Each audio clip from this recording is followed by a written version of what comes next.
Wallace, how are you? I'm very good, Robin. How are you? I'm perfect.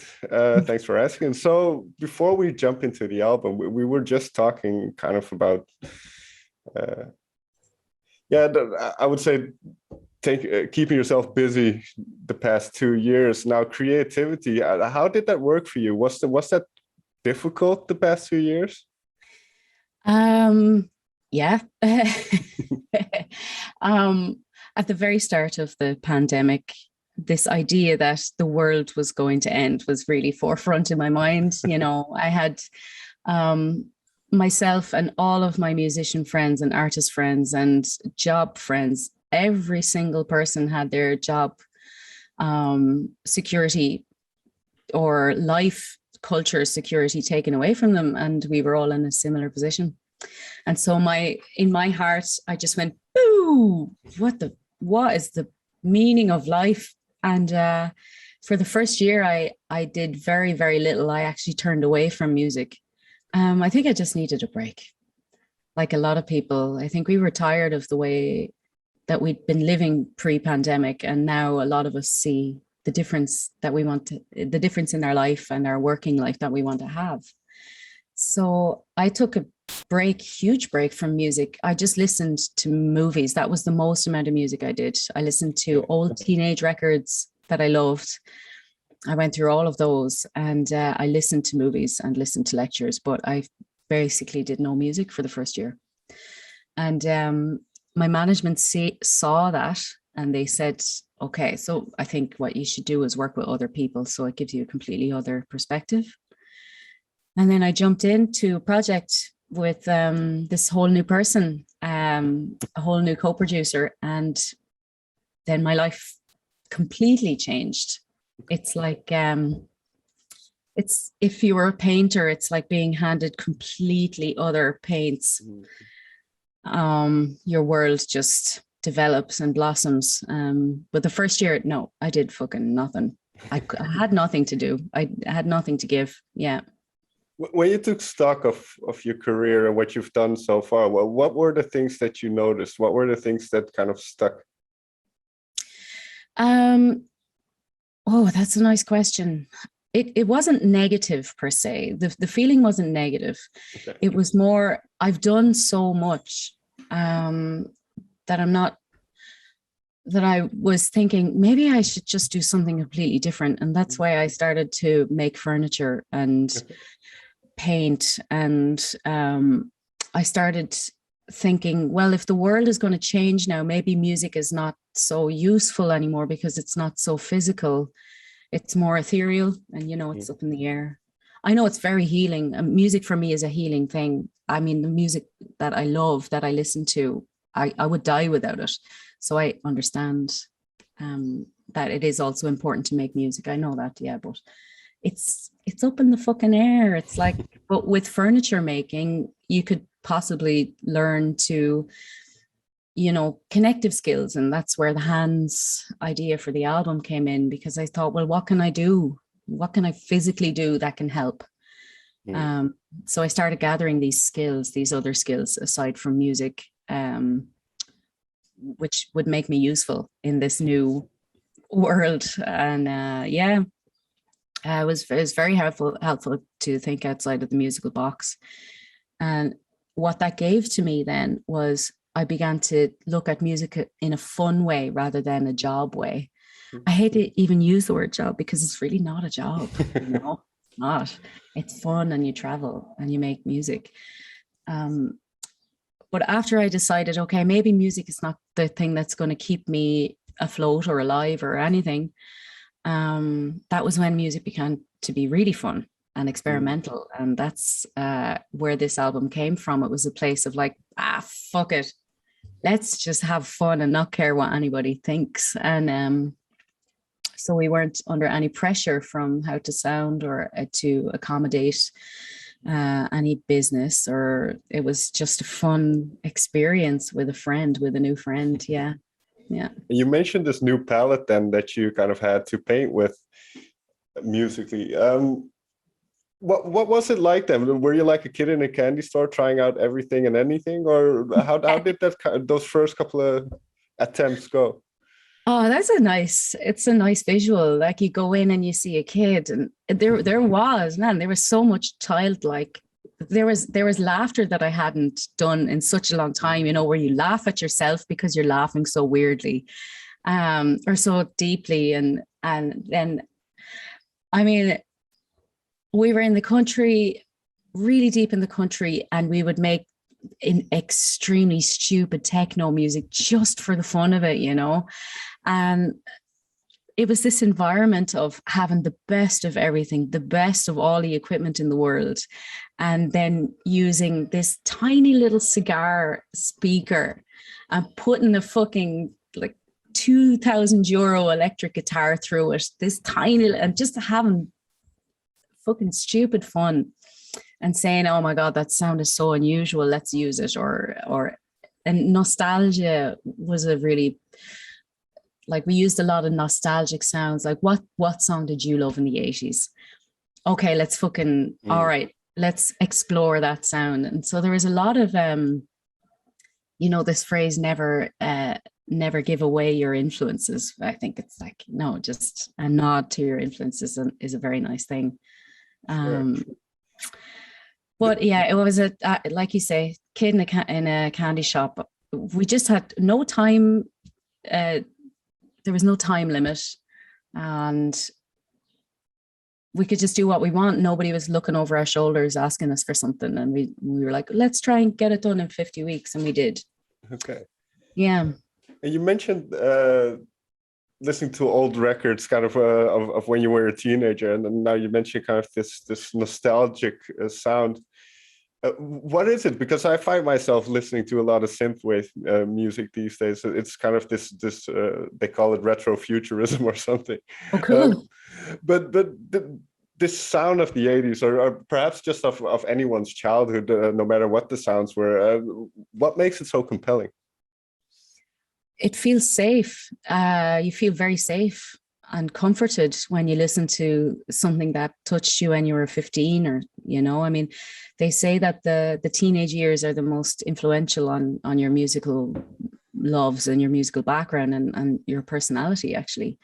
And I found the things that I loved when I was that age, I felt very free and very worryless when I was my teenage years, and I used songs that made me dance, actually, because the 2020 was a very stagnant year. There was a lot of sitting, a lot of lying down, a lot of sleeping, a lot of tiredness, which I think a lot of us went through. And so I didn't want to live that life anymore. I was like, I am a very energetic person. I need exercise to feel good. And so I used music that from the 80s that made me want to like fucking do this, move even the smallest bit, just anything. I needed excuses to make myself move. So yeah, it was like Pat Benatar, fucking shoulder pad 80s tunes, and driving music sounds, Bruce Springsteen, straight bass line, straight kick, straight snare. It was an exercise in productivity and movement, actually, was the record. Because I knew also that hopefully at the end of the 2 years, or hopefully at the end of the pandemic cycle, which they said was usually 4 years, that I was like, at the end of this, I'm going to get the most amazing fucking band, and I'm going to get drums, bass, synth, and loud. Everybody's going to play loud and heavy and fast for 2 hours every night. It's just going to be full on fucking extreme expenditure of energy. So I wrote a record that I'd be able to do that. Right.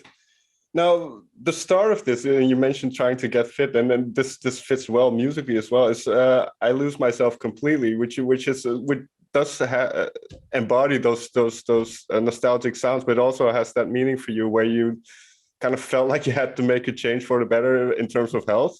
So that process, did that give you a lot of energy? That I imagine I stopped drinking, or not officially, but I don't drink that much anymore since I've been out of college, and it made a big difference. So Yeah, I mean, when you see what it does to your life comparatively after you give it up, it's like, why does anybody drink? It's like, it's, it's unhealthy. It clouds your mind and you think that you're more creative. You think that it helps your creativity. And in the end, it just doesn't do any of that. It's just a stupid fucking drug, addictive drug. And it's, yeah. So, I really recognized that I wasn't clear-headed and I was holding myself back, and I'd be like, I really want to go down this path, or I really want to do this with my life. And then I go, oh, I drink, and it was just this vicious cycle.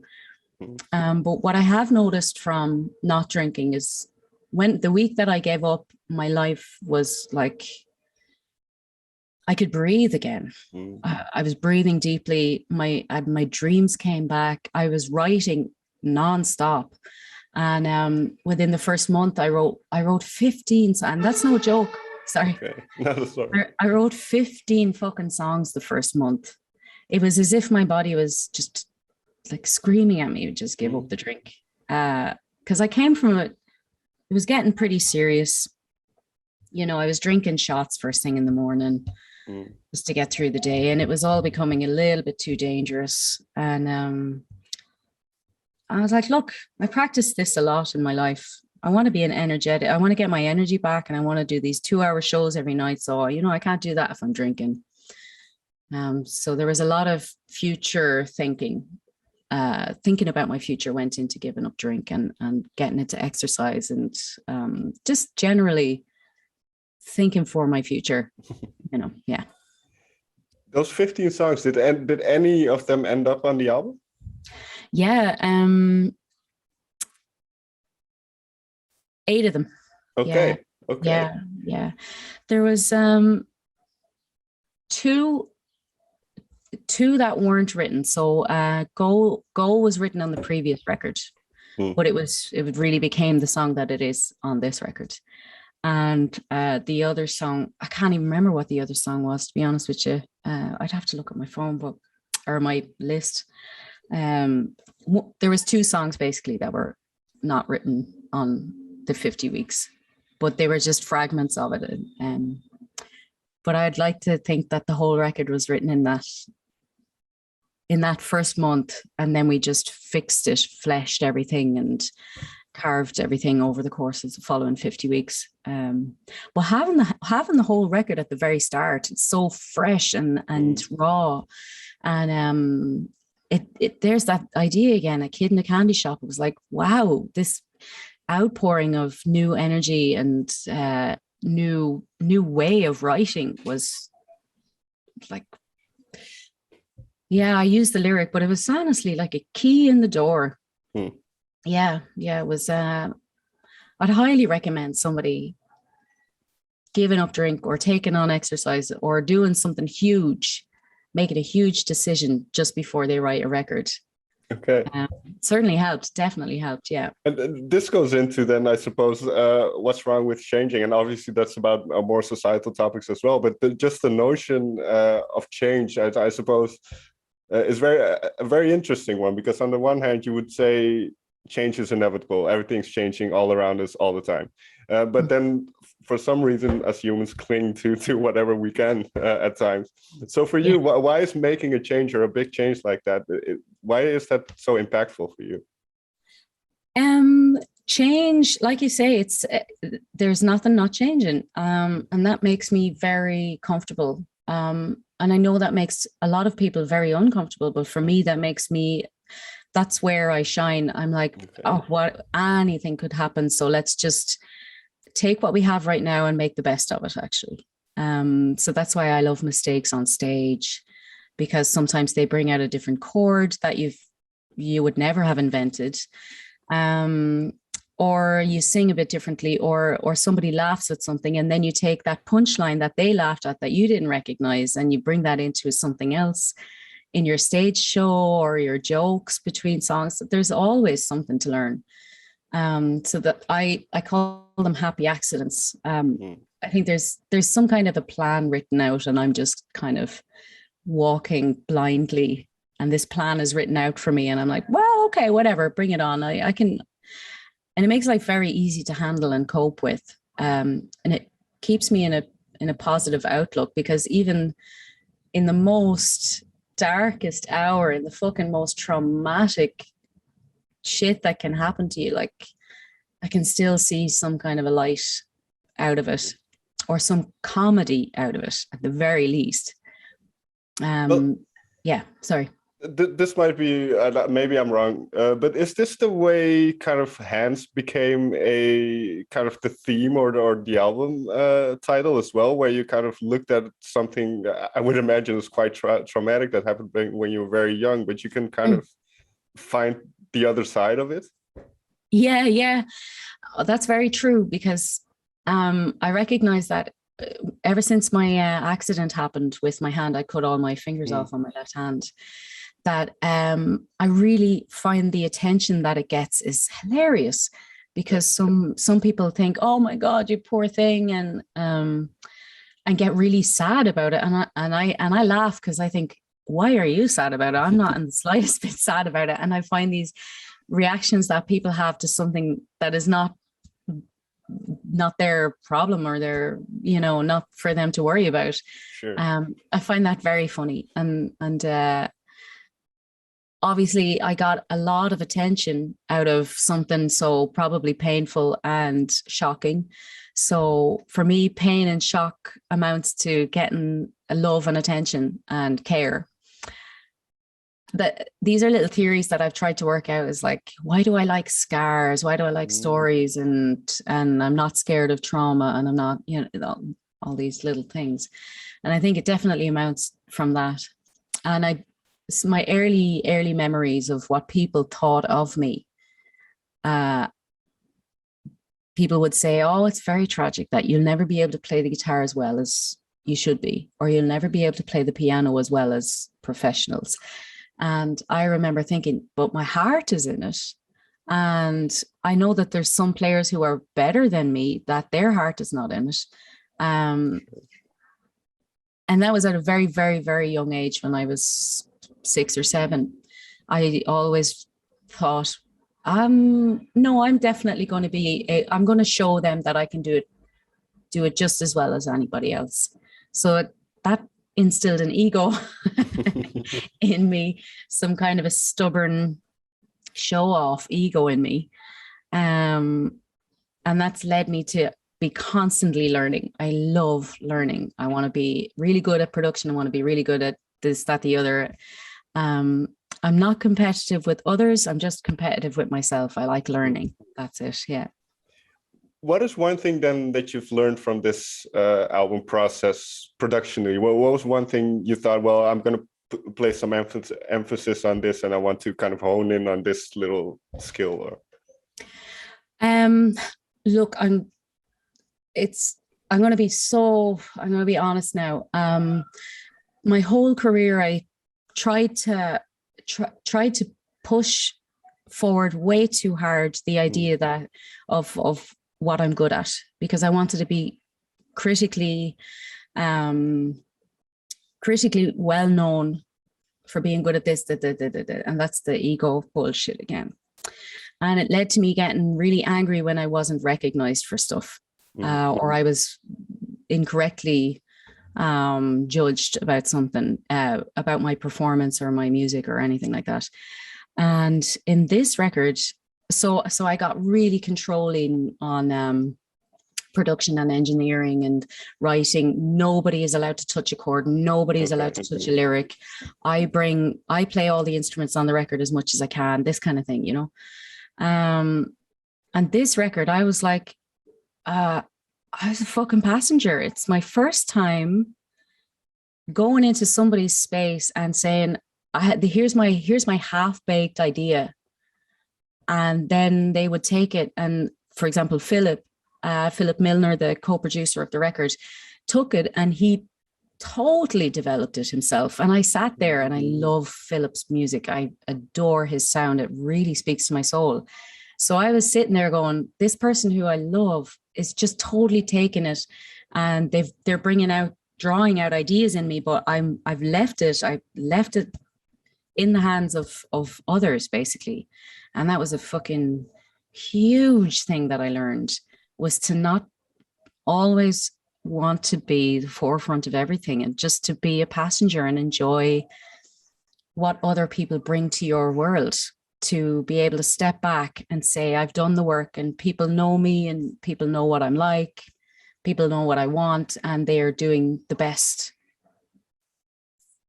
for what they think I will like. And I really liked the results. I was like, okay, this is a thing. So now I'm much less worried about being known for how good I am at something. I'm like, just let other people receive the work that they deserve, and I'll step back, and I'm like, I'm very happy where I am. Yeah, So, it sounds the way you describe it, it sounds like once you cross that bridge of letting go about certain things, that it can be quite liberating. yeah. And maybe this is something you mentioned before we turned the camera on, of getting older, or that your perspective changes on things, that like perhaps you wanted to prove yourself earlier on, and now you're kind of more confident in what you do, I suppose. Yeah, it's an age thing for sure. When you get older, you just, like, I'm only 39. It's I'm still a baby in this earth. But you notice it when you get older that, yeah, definitely, like you say, I want a calmer, more peaceful life, and I want to love the people that my life is surrounded by, and I love my people that I work with and my colleagues and my loved ones. And all I want is a peaceful life, to be happy in my skin, and not worry what others think about me, because that's none of my business. It's an age thing, and it's great. You only get better with age, I think. Yeah. This is kind of, to me, has always been the paradox of musicians or artists in general, I suppose. But what first attracted you then to putting it? Because when you are a musician or an artist, you do have to put yourself out there to be judged. That's kind of a given. So what attracted you to that element of it in the first place? Was it a sense of proving something? The thing that attracted me to music in the first place was the people, the interesting people that you meet. Okay. From all walks of life, because I enjoy the story of life more than I enjoy music, actually. So experiencing life, I think, was the most important thing. But in terms of the why I chose music, there's just so many bonuses to being a musician. Like I say, you get to travel, you get to see the world. And it's people like musicians. I think music is a common languageless communication. It makes you feel before you realize that you're feeling. It makes you understand the world. It touches everybody deeply. And it marks time. It's like reading a history book when you listen to modern music, current music, you're part of history. And there's something about that which attracts me, because in my life, I'm very aware of the time that I'm living in right now. I'm very aware of political movements and the zeitgeist of time. Sure. So I love music for that, because it really tells you where you were, what era it was, how people were feeling, the health of the social mind. And it's just fucking really. But I also have to say that there's nothing else in the world that moves me like music. No matter what I do, no matter where my mind goes, music is always there. So I have to just trust that there's something far deeper and far more important than my body in here just now. I just seem to be some kind of a lump of flesh and bones that's supposed to do something. And I'm not even sure if I can, I don't control it. So it controls me, and I'm just here to do whatever the fuck it says, actually.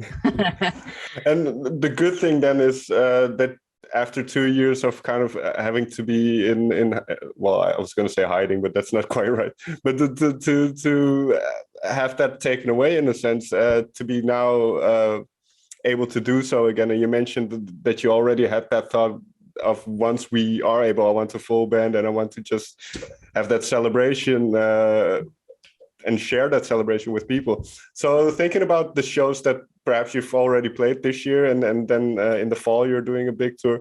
How far along are you in the kind of creating that live show and that experience? It's very primitive at the moment, but the foundation of it is the most important thing. I've found the people that I want to play with. I've found people that I found the band that I want to play with, and I've asked them to prepare their mind and get their body exercised, because what we're going to be doing is a rigorous show. Tons of energy, and they need to start exercising and cardio work and stuff like that.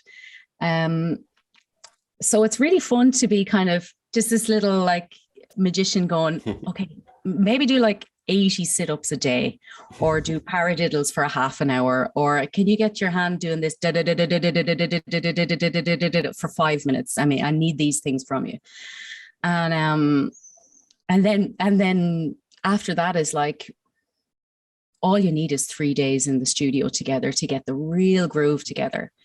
And then after that, it's just live shows. We just have to play together. So the basis is primitive. We still haven't rehearsed yet, but they're already excited, and I'm already excited, and we're just talking about how it's going to feel. So you predict your life, actually. If you start to visualize your life and what you want, then it starts to become real. And so that's why our minds are extremely powerful, and we have to be careful what we wish for, because it's going to fucking happen. Yeah.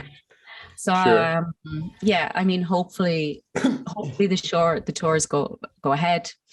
Hopefully nobody fucking dies. And at the same time, if everything doesn't happen, I expected it to.